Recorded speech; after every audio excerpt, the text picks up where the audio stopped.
Hey guys, Fred here with the how to use the Lil Envelope that we call A4. Not to be confused that it's A4 paper sized, it's just how our coding works. In fact, just a quick guide down here gives you an indication that this one's between kind of a large letter and small parcel size. This has been designed for the largest children's paperback books. It's the equivalent in size to an H5 bubble mailer, Where's Wally children's book.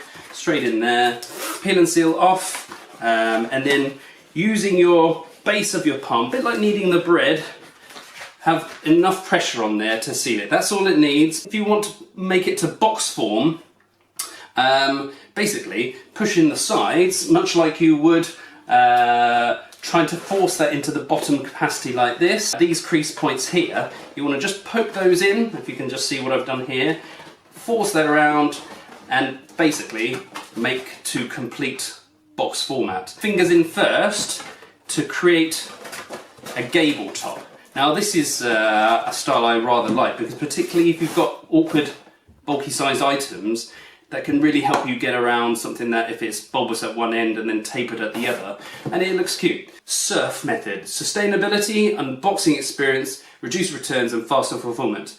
Certainly not sustainable. The only way of recycling it is if you actually take it apart and separate the plastic from the paper.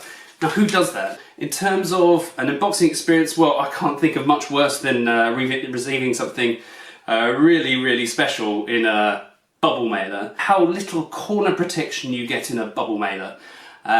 Comparing that to corrugated,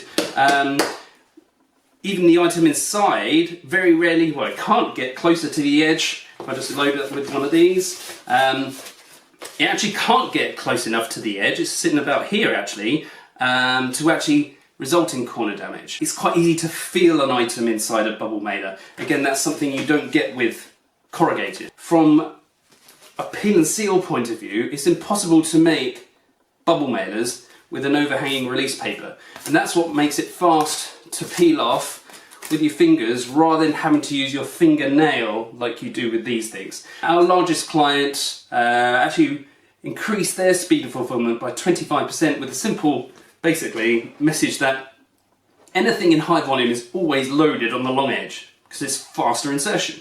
Think of how bank statements are sent. Well, we hope you've enjoyed this video. I hope it helps you understand how it works, the A4 size, and in the meantime, mail happy.